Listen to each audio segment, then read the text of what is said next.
And we are live. Welcome, everyone. This is your host, Abraham L. Jaguar. I am joined today by Full Metal Josh. But before we get deep into things, this channel is proudly sponsored by Asilo. Asilo is a psychological and clinical horror tabletop RPG. You will find it in the description and in the pinned comment. This channel is also proudly partnered with the What the Funk shop. Please check out their store for all sorts of products. They have dice, miniatures, game master screens, home decorations, and many other things. You will find the link in the description and in the pinned comment as well. And make sure that you use my code for a special discount. Now, a moment, please. Let me close the. There we go. All right. So, yes, we have Josh that a lot of you may recognize from the Dark and Terrible campaign. Welcome, Josh. Thank you for being here. Of course. Thanks for having me on, Abraham. Now, everybody, Josh and I are going to be playing Steam Build Raiders tomorrow. This is a very interesting game because it's a tabletop role-playing game, but it's also a storytelling game. It's a sort of hybrid experience.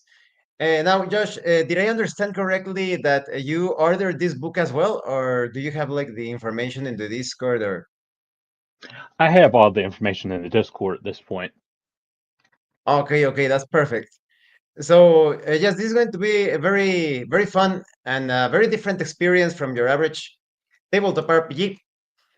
For those of you that are interested in the characters that we are going to be playing as, wait until tomorrow. Tomorrow we're going to give the background information. Welcome, Roger. On the characters, the background flowed out pretty smoothly. Like we became inspired very easily. Or what do you think about that, Josh? There was a lot of back and forth. I really enjoyed it. Every time you mentioned something small, it kind of sparked an idea, and I felt like, I'd throw something back, and it's almost like your eyes would light up. You just ran with it, so it worked out perfectly. I agree. It was that back and forth. Um, so Josh is going to be participating as a driver. He is all about controlling this vehicle. This is not the exact vehicle. In fact, our vehicle is going to end up armed very differently. We already have like a layout. Tomorrow you will see all about it. But as the adventure progresses, we actually get a chance to obtain a few other parts. And through roleplay, we're going to decide which weapons, which gear is going to end up in the last vehicle. Now, Josh, do you have like a clear idea of how the vehicle is going to look like? Yeah, in a way, because of our frame being, we decided to go with a lighter vehicle. And I think in my mind, at least, I was wanting something that maybe we could be a little more maneuverable with, kind of going in and out. So I know it's going to be a sparkling, clean, white, smaller vehicle, just kind of zimming through everybody.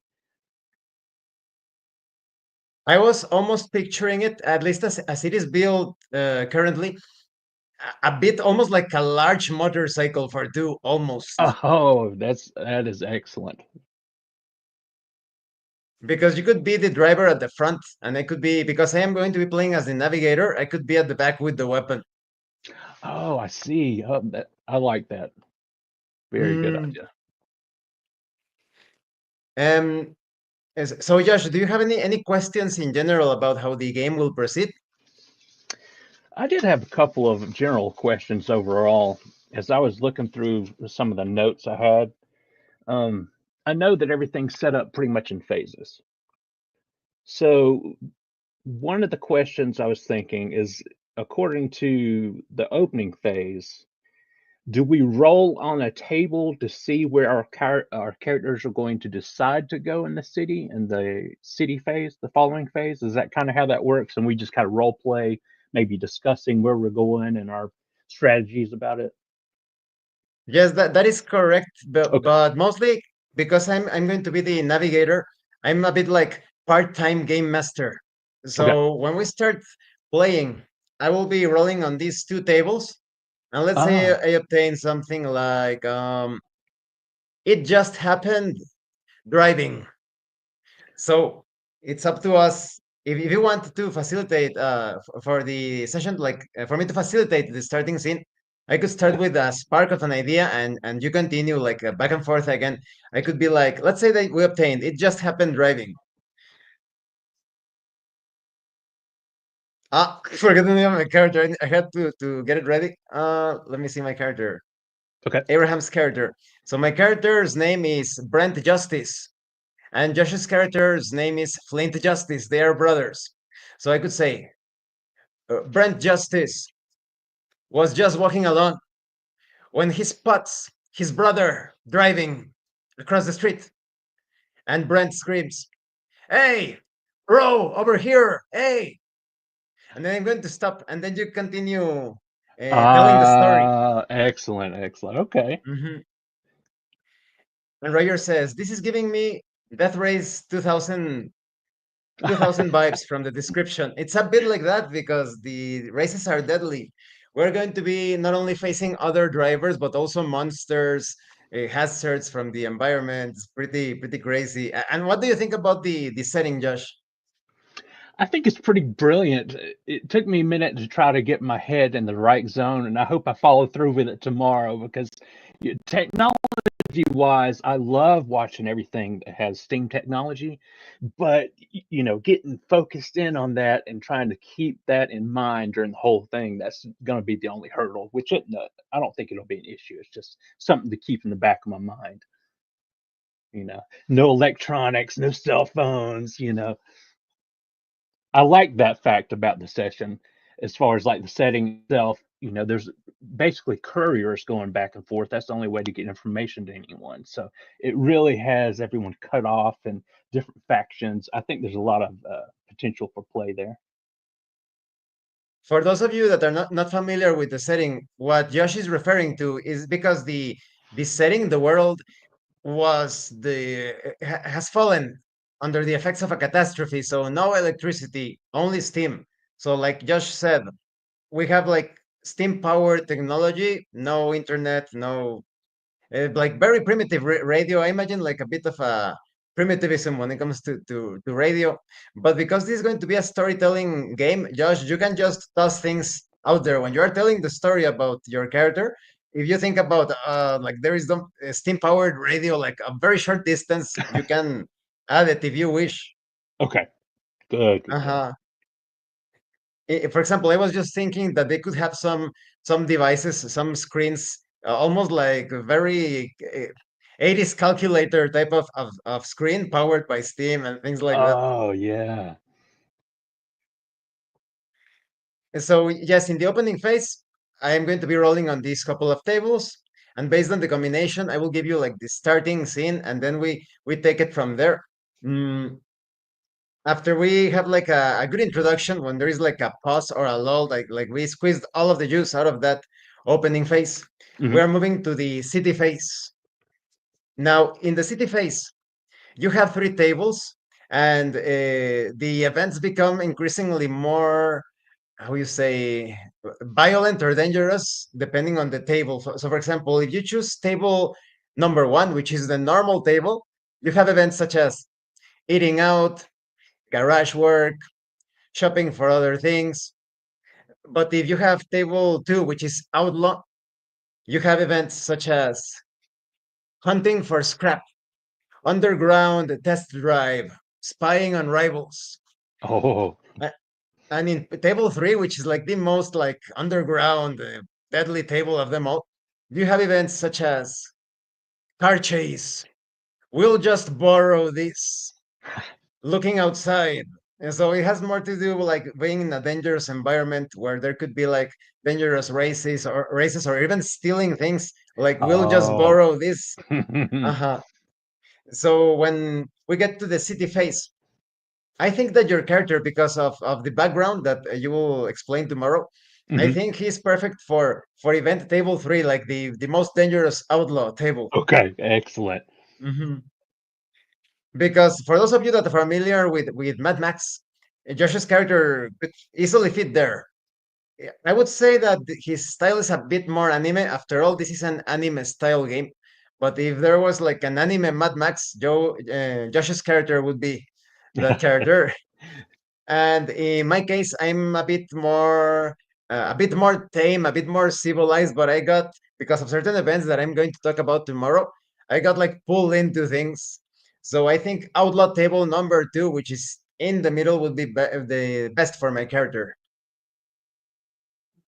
And so tomorrow, when we get to the city phase, again, I could start out to give an example, making a roll, and maybe I obtain the result of custom work, and I start telling the story in third person of my character. Uh, Let me check. I see. Uh, Brent moves through a junkyard, taking a look at the different pieces, most of them useless. But then an old man approaches him and speaks. You're thinking about getting into that deadly rally, are you not? And so we are going to move it from there. Now, when I give Yeah. you the prompt for your story, Josh, I'm also going to tell you which part you find beforehand. So that way you can work that part into the story. So if I tell you something like car chase, weapons, it means that you find weapons. Perfect. So Was that that's gonna essentially be for the city phase. So me and you both, once we kind of we'll say, for instance, if you go first with Brent, you go ahead, you tell your portion of the story, and then we'll roll on the table, and I just follow suit, and we go in through there. mhm, Perfect, uh-huh, perfect. uh-huh. Yeah, that sums up a lot. It looks a lot like an anime episode. You know how in anime sometimes the characters are together in a room and Mhm. then each one goes in their separate ways, a bit like Cowboy Bebop. Oh yeah, Uh-huh. Like you had Jet and Spike and Faye like talking on board of the ship, and then they each go like on their separate ways. It's going to be a bit like that. excellent. Yeah, that answers a lot Mhm. of my question there as far as on the role play side, because you're leading off with the part that we're looking for. That way we can incorporate everything, which makes perfect sense. And because it's a combination of storytelling and roleplay, it's allowed to play the role in first person or third person. In my case, I'm going to try to stick to third person all the time, just not to get confused. That is for so that I don't get confused. Because if I stick to third person, then I can speak like I was forgetting my character name. Or is it Brent? I could be like Brent approaches or Brent decides to go. So I'm going to stick to third person. But if you want, you can go third or first person. Okay, okay. I think maybe Mhm, for mhm, like the mhm. city phase, it sounds like third person would be easier, but once we get into the actual rally, I think first person would be better for me at least. But That's true. That's a good point. For city phase, third person, and once we get into rally phase, after the city phase, and another thing. So when I give you the prompt, like car chase, weapons, instead of just giving you weapons, I'm going to determine the weapons so that you have a better way to integrate that into your story. I could tell you car chase, and then I make the roll missile launcher. So oh, now you can start perfect. to think how you're going to find a missile launcher in whatever place you are visiting or whatnot. Okay. Mhm, mhm. Now, following the city phase, we have the tune-up phase. This is pretty much like the opening phase, but here we are going to discuss in character which parts to equip on the vehicle. That makes sense. I was sitting here trying to decide because I know what we've rolled up so far for the vehicle, but depending on the city phase, that could really change how we even approach the rally. So it'll be interesting. And, of course, the role play, me and you deciding what we want to put on the vehicle and how we want to play it. So, Our vehicle may end up being heavily modified because what like you said, we have like a lighter frame. But what if we find like huge tires, like those tires that are give you actually an armor bonus. So it would be a bit like the. Have you seen Final Fantasy the motorcycle for Cloud in Final Fantasy VII? oh, of course, yes. Have you seen those huge tires? It could end up looking a bit like that. Yeah. I wouldn't mind that. So Uh-huh. And once the tune-up, let me check. The tune-up phase is complete, then comes the rally phase. This is the most elaborate one. Thankfully, Josh, if you want in Drive-Thru RPG, the all of the sheets for this game are available for download. Oh, good, good. Like the character sheets, the rally phase round sheets, etc. So if you want to print them to have both the Discord and the sheets on hand or whatever, that also works. I'm thinking I'm going to print them. In fact, I was thinking, no, well, I just need the book and the Discord, but maybe I will end up printing them as well. Yeah, I will go ahead and print those. That'll be a good reference just to kind of have on hand. So the rally phase starts with rolling for a happening. I'm going to be taking care of all of that. Like I said, I'm going to be like part game master. So I will roll for the happening, and maybe I obtain the result of looks like your rival's plotting something. You gotta stop them or you'll fall behind. Succeed at a weapon check difficulty 25 versus a vehicle. Or the other vehicle gets plus 70 round distance this round. So instead of me reading that to you, I'm going to read the result. And as a navigator, I could say, look out! There he is! It's Ugly Jeffrey! He's trying to shoot us! Watch out! He's shooting at us! And I'm going to stop talking, and then you describe how you start to avoid the cannon fire that he's using or laser beam. You can come up with your whatever you want.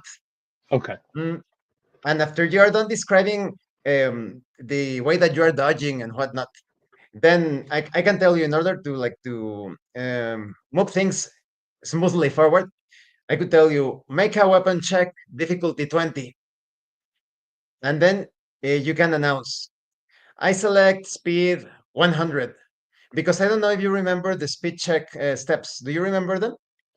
I've got them written down here. Okay. So you can look at the sheet or the Discord and you see step one, choose your target speed. So just let me know I choose speed 100 or I choose speed 140. And then you make your roll. In the case of us, it's a light frame. So you would be rolling a d6 and then you tell me the result. I rolled 5. And I would add a speed modifier to the speed that you have chosen, and that would be the final speed. And then you would need to make a control check. I will tell you, make a control check. So first we calculate the difficulty on the level. I will tell you the difficulty because I need to add 5 plus the difficulty according to a table. I could tell you something like the difficulty is 7. And then you would roll 2 6-sided dice to see if you succeed or fail. And then based on the failure or the success, I would tell you there is, or you would know because I already told you the difficulty is 7. You need to roll 7 or higher. If it fails, you can describe how I suddenly not like that's the thing about first person when you tell the story. I think it's much better third person. Okay. That way you could say that is in some parts you could say Flint suddenly realizes that one of the bullets impacted the tank on the left, and the vehicle skids and slides towards the edge of the road. Okay. Yeah. Uh-huh. Because if you start speaking in first person, it would be a bit weird. I guess it could work, but it could be like I suddenly realized that one of the bullets impacted the tank on the lower. I don't know. Maybe in some anime and manga and all that that style works, but I think third person in those particular instances would be better. Okay. But like I said, that's just like my advice or even preference. There are so many manga and anime. I've seen some manga and anime where the main character is pretty much like having this sometimes this inner monologue. So it could also work. Mm, and then it will be my part, the weapons check, and you wouldn't need to worry about that because all of those rolls are going to be made by me, and I'm going to be telling the story of the results of those shots, the misses, the successes. Perfect. Hmm. And then I would also roll in step 5 the distance that the other vehicles are covering. So I would make the roll, get the distance, and I could do it in character as the navigator. Oh no, one of them is uh, drove past us. He is too far away from my shots. See if you can catch up to him. Get him in sight with my cannon. You know. Yes, yes. And after that, we're going to make a distance. Well, I would make it a distance and durability check just to see how far in the race we are. And if we lost all of our durability, we actually end up losing an entire turn, more or less. So that was another thing that had uh, come up as far as when I was looking through. I guess at that point, kind of like the sixth step, that would determine if we took any damage during the actual encounters. Okay. Okay. Hmm.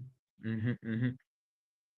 And we could also role play that when we realize that perhaps our durability ends up in 0, which I hope it won't, but you never know. I could True. say something like, "Oh no, the systems are a mess, and look, there's oil spilling all over. Oh no, can you do something about the steam gauge over there?" Like, Perfect. mm, mhm. Now, it did mention So yes, repairs at that step too. So, is that something that we can actually do in motion, or is it we just have to pull I over and think that's that? it would make more sense if we were to do it like in motion, because well, it depends. If we move 0 distance, if we obtain like a result of we move 0 distance, and like I said, I'm going to be informing you all of the values. So we move forward this number of meters, or we move 0 kilometers, and um, based on that, if we move 0, I Hmm. think it would make sense that we suddenly get out of the vehicle and start fixing like crazy, right? That'd be great. I could see that in anime for sure. And I guess I read that once, if we make it to 1,000, or whoever makes it to 1,000 first, that'll, Wins. yeah, that'll be the winner. Okay. Hmm. Hmm. Hmm. You also have some campaign rules, but this is going to be a one shot. I can see this game working as a campaign, but I can also I think the most enjoyment will come from these self-contained separate stories. Or what do you think? I agree. It seems, well, I could change my mind once we get in there. You know how that goes too, once we see it in motion. But it seems like it would be a self-contained session. Hmm. Hmm. I don't know though, from our background and everything we came up to with as well, there was some meat in there that we could probably get. I don't know. Yeah, maybe we could even leave it like for another time, like a campaign that we continue every once in a while, like once every month or once every 2 months. Who knows? Yeah, it might be something interesting. Give us time to think about what happened, and if we want to kind of revisit it, new ideas. That's the thing with these simple systems, that because the rules are so simple, sometimes the progression is not as exciting as other games. Like for example, in Dungeons and Dragons, now you're thinking about the new magical armor that you're going to be using, or if you're a wizard, the new spells. If you're a thief, now you are more effective at opening locks. So there are so many nuances. But in this game, the driver and the navigator, they depend completely on the vehicle, and you don't have like too many parts for each section of the vehicle. That's why I think that this game is much better for self-contained or even like a short bursts of experiences, because otherwise I think it will get a bit too repetitive. I could see that as well. Because they even give you like an advice, like advice that if you want to continue the campaign and the tables are getting repetitive, you can come up with your own tables. So the happenings, you only have like 12 happenings. In fact, it wouldn't surprise me that some of the happenings are going to be repeating in our session. Maybe you obtain the result of, like I said, your rivals attacking you, and then your rival attacks you again. Like, mhm. So it looks So pretty clear, right? it does.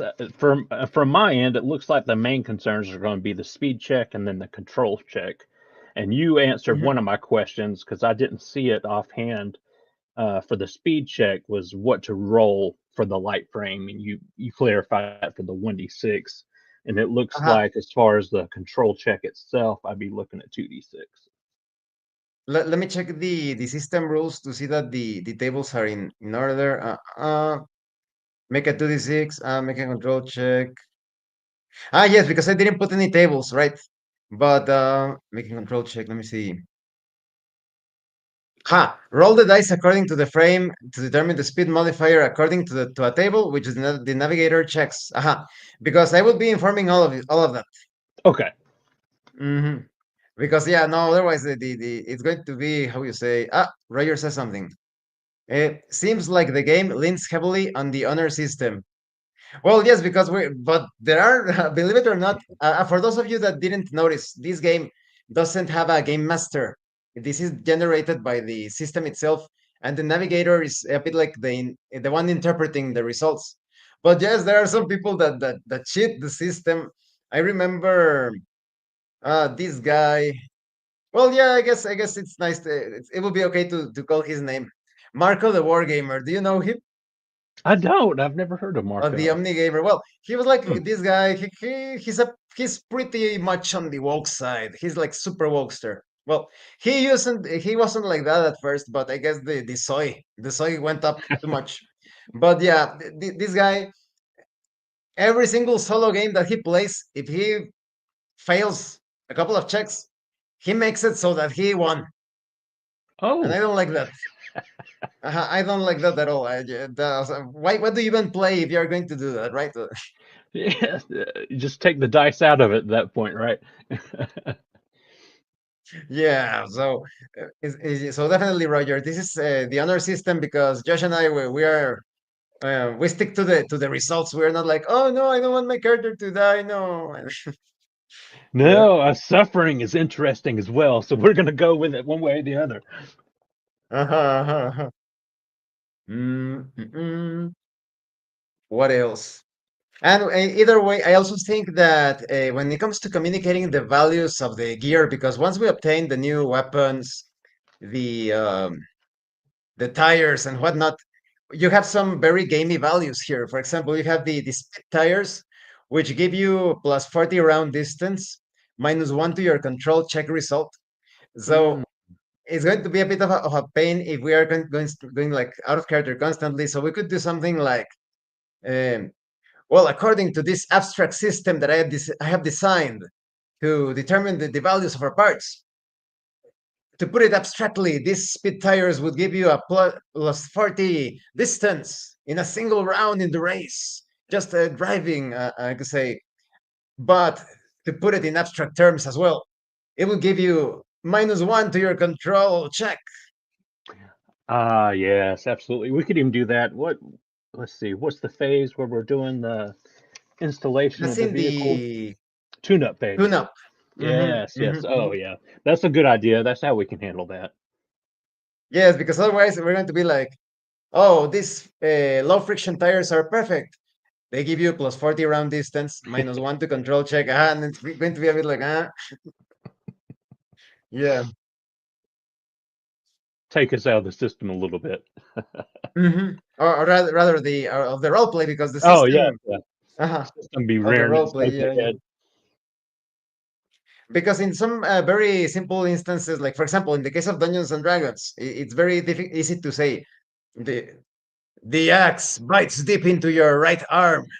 You take 10 hit points of damage. That's it. Hmm.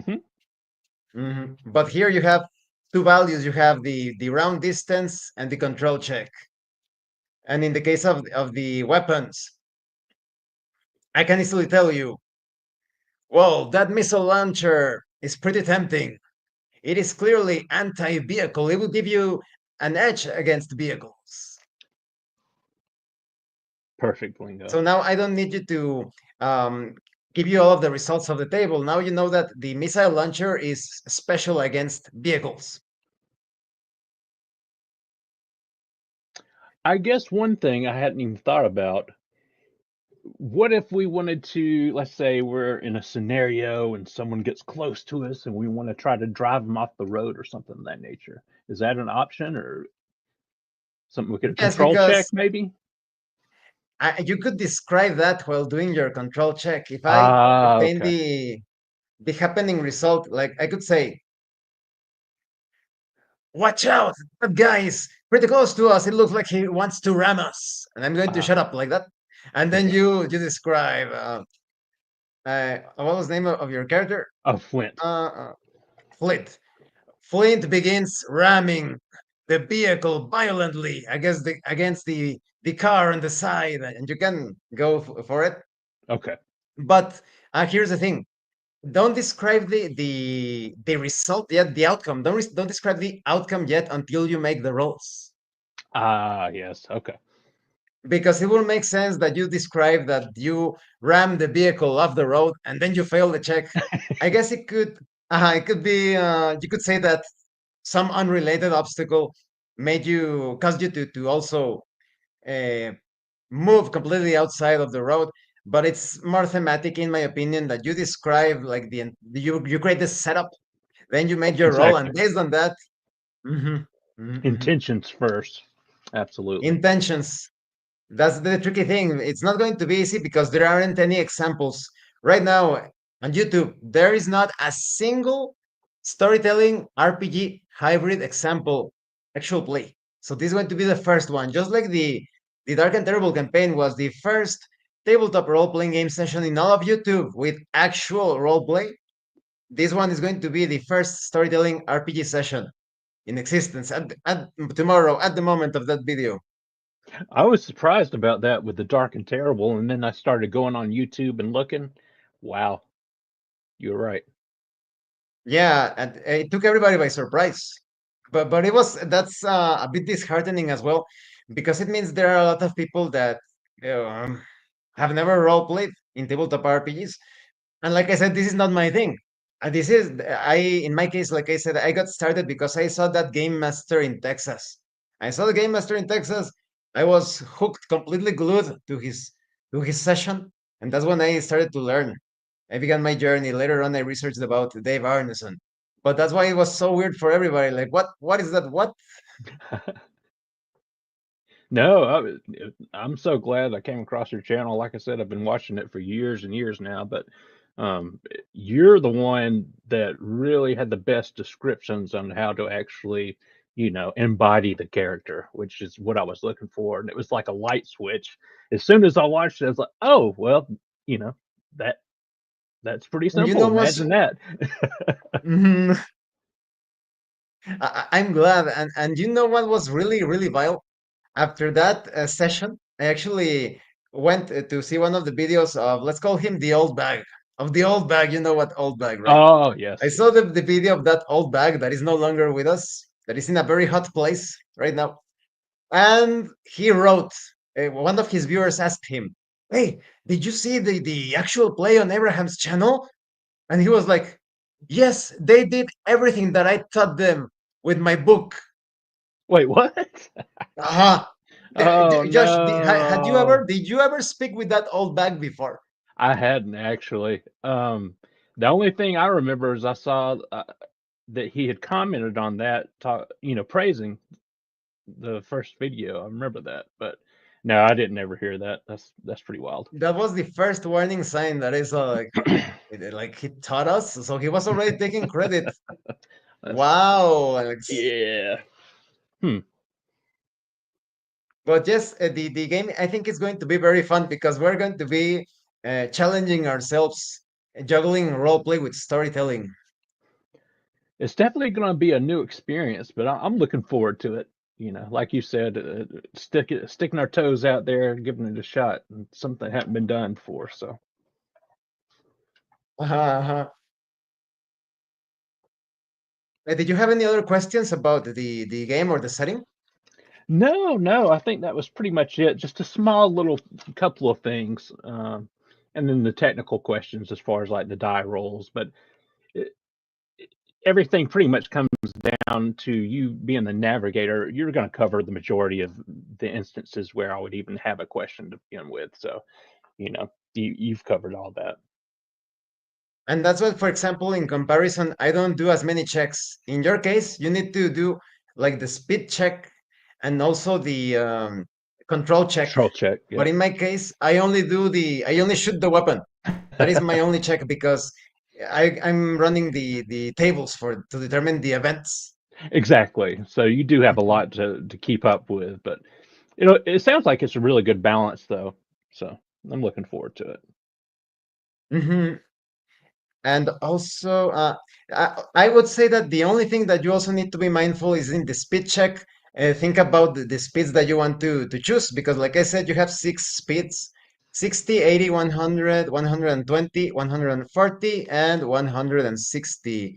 In fact, let me see if I wrote those speeds in speed check. Ah, yes, there is. In the Discord, in the system rules channel, in step one, making a speed check, I give you all of the speed numbers there. Oh yes, I've got them here. Hmm. And you could I even, guess if you want to, hmm? I guess the only danger would be we don't want to get too crazy because then your control check would be, uh, we don't want to go flying, Very careening difficult. off the The road. more speed, hmm, you're Okay. risking like skidding off, driving off horribly. Um, I was thinking that even your target speed, you could even announce it in character or out of character, however you wish, because it's very easy. You could even say, When it um, looks down at the gauge and sees he's approaching 120. yeah, Yeah. Yeah. exactly, exactly, exactly, exactly. That's absolutely perfect.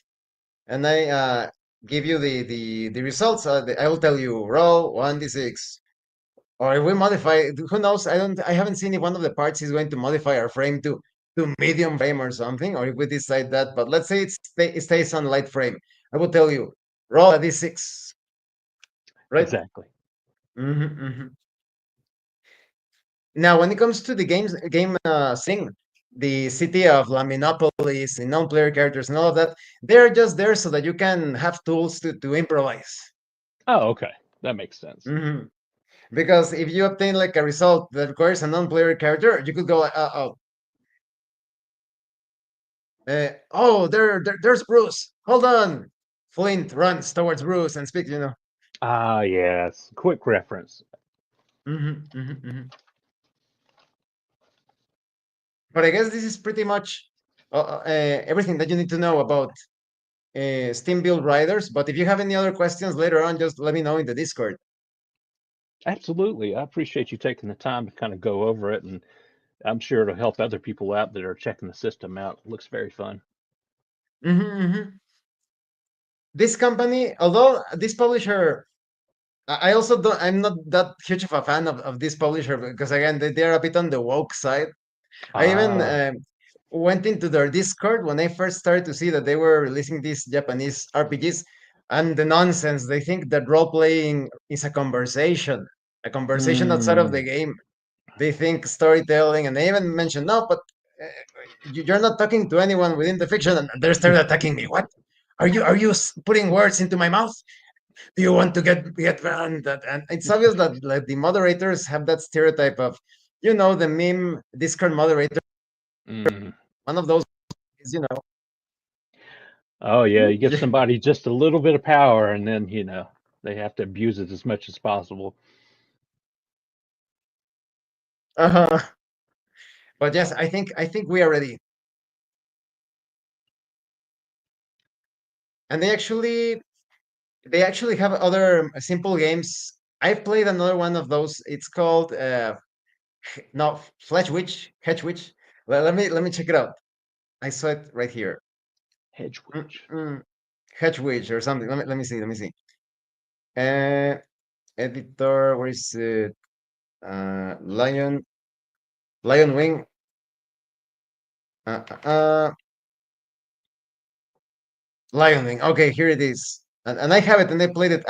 Fletch Witch, like Fletchling, Fletch Witch, the magical apprentices of Elemeria. Have you seen that one? Oh, I haven't. Mm-mm. That's also really cool. It's pretty much anime Harry Potter. Oh, okay. Mhm, Interesting. mhm, mhm. And they just released another game called Eldritch Escape, which is pretty much it's for one player and one game master, but it's Dark Souls in modern times. Oh, wow. That's interesting. I wonder what that's going to be like. Hmm. Uh-huh. Look, I'm going to read you the description. It says Eldritch Escape Tokyo is an encounter based role playing game for 1 to 2 people that immerses players in a relentless battle against eldritch monstrosities, challenging them to embrace death repeatedly. You see, so you're going to get killed constantly as a Ah, means to grow stronger, all the while offering strategic gameplay with roguelike elements, hauntingly beautiful art, and a grim fantasy narrative. hmm. And you said Yes, that's the same publisher, or is that same someone else? publisher. Same They publisher. publish Okay. really cool games. In Hmm. fact, just today, I think it was today or yesterday, they have already published the Shin Megami Tensei tabletop RPG. I saw that was coming out a while back. I didn't realize it had hit yet, so that might be something to look into as well. Hmm. It's finally out, and they have an actual play, but their actual play is hard. No. What do you want to roll? Can I roll? Oh, that's so funny. So Some of them are just too much. But I think the Shin Megami Tensei tabletop RPG, that particular game, the Tokyo Conception, because there are two other RPGs that were pretty bad, as I understand it, but this one that they released, it is the best of the bunch, and I will get it eventually. Okay. Hmm. Well, I think that covers everything, Josh. Do you have any other final thoughts before we wrap up the stream? No, I'm just really looking forward to tackling this session and seeing what we can get out of it, to be honest. It's going to be super fun. And we can, like I said, everything roleplay solves everything. When Yeah, that's we right. encounter like some sort of bump, we can do it in roleplay. Like, wait a minute, why am I thinking in first person? Wait a minute, why am I talking in first person? That's right. Especially in anime. In anime, those anime Hmm. tropes. Yeah. And for those that do not know, Steam Build Riders is pretty much you can do like action, tragedy, comedy if you want. This system, this world is as generic as you want it to be. You're not focused completely on comedy or on action, or it's not like, oh, post-apocalypse. It's so grim and bleak. It could be like a mix of everything. Hmm. Well, once again, thank you, Josh, and I'm looking forward as well to playing with you tomorrow. Yeah, thank you, Abraham. I look forward to seeing you then. And thank you, Roger, for being here. And thank you to everyone else.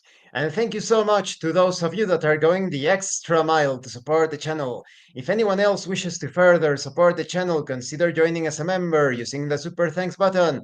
Like, subscribe, take a look at the information in the description, the pinned comment. Roger speaks. Good luck, guys. Thank you, Roger.